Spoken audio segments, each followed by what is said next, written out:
আজকে জানো তো খুব সকাল সকাল উঠে পড়েছি, বেশ ঠান্ডা ঠান্ডা পড়েছে, ভালোই লাগছিল। ভাবছিলাম অনেকক্ষণ বিছানায় শুয়ে থাকবো, কিন্তু কাজ আমাকে শুতে দেয় না, চিমটি কাটতে থাকে। অনেক কাজ পড়ে আছে, যাও কাজ করো গিয়ে। আর উঠে পড়লাম কাজের চিন্তায়, কারণ 9টার মধ্যে তোমাদের দাদা ভাই মেয়ের অফিসে রান্না করে দিতে হবে। তারা দুজনে আলাদা আলাদা টিফিন নেয়, তার সেই টিফিনগুলো তৈরি করতে হবে, হাত চালাতে হয় প্রচণ্ড। আর এদিকে বাসি বিছনা পড়ে থাকলে না মনটাও খারাপ লাগে। ভাবি যে বাবা বাসি বিছনা পড়ে আসছে, রান্নাঘরে চলে এলাম। আর শীতের বিছানা বুঝতেই পারছো, কম্বল ভাঁজ করতে করতে প্রাণ ওষ্ঠাগত হয়ে যায়। তাও তুলে রাখি, কারণ বাসি বিছনা থাকলে মনটা খারাপ লাগে, সেই কারণে। এইদিকে তোমাদের দাদাভাইকে বাজারে পাঠিয়ে দিয়েছি, কিছু বাজার টাজার করে একটু মাছ টাছ নিয়ে আসতে। আমি চা করব, গিয়ে এসেই চাটা খাবে। আর কালকে প্রচুর জামাকাপড় কেচেছি, সেইগুলো কালকে আর ভাঁজ করা হয়নি, সেগুলো সব চেয়ারের মধ্যে এনে রেখে দিয়েছিলাম, সেগুলো এখন ভাঁজ করছি।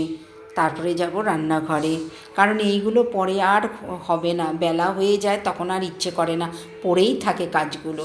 সেই কারণে আগেই এই রান্না করতে করতেই মাঝে মাঝে এর মধ্যে এসে ভাঁজ করে রাখছি। রিতার খুঁটিনাটিতে সকলকে অনেক অনেক স্বাগত। আশা করি তোমরা ভালো আছো, সুস্থ আছো। আমিও তোমাদের ভালোবাসায় খুবই ভালো আছি। তো দেখো, তোমাদের দাদাভাই নিশ্চয়ই বাজার থেকে চলে আসছে, এখনই চায়ের জন্য চিৎকার শুরু করে দেবে, চা দাও, নাহলে অফিসে দেরি হয়ে যাবে। তো চা আমি রেডি করে রেখেছি, আসলে একটুখানি গরম করতে পারে, ঠান্ডার সময় তো চাটা ঠান্ডা হয়ে নামাতে নামাতে ঠান্ডা হয়ে যায়। আর দেখো জামা কাপড় গোছাচ্ছি, জামা কাপড়ের আর শেষ নেই।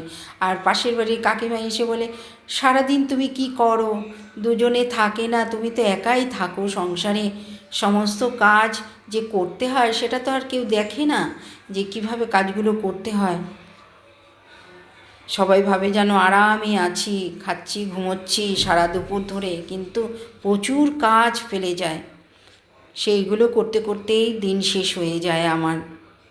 বিকেলের দিকে আর ইচ্ছে করে না, মনে হয় হাত আর চালাতে ইচ্ছে করছে না, থাক একটু বসে বিশ্রাম করি, সেই বিশ্রাম আর হয় না।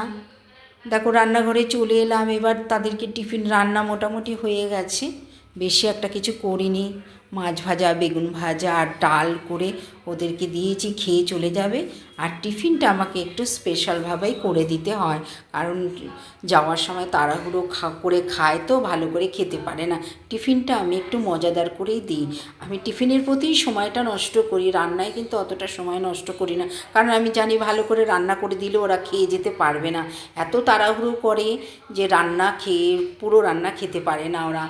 তাই দেখো ওরা চলে গেছে অফিসে, এবার আমি ঘরের কাজে মন দিয়ে দিয়েছি, ঘর ঝাড় দিয়েই আবার ঘর মুছতে হবে।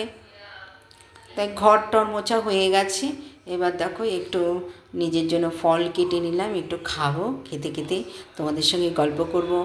আর ব্লগটা তোমাদের ভালো লাগে লাইক কমেন্ট শেয়ার করে দেবো। আজকের মতো এখানেই শেষ করলাম, টাটা।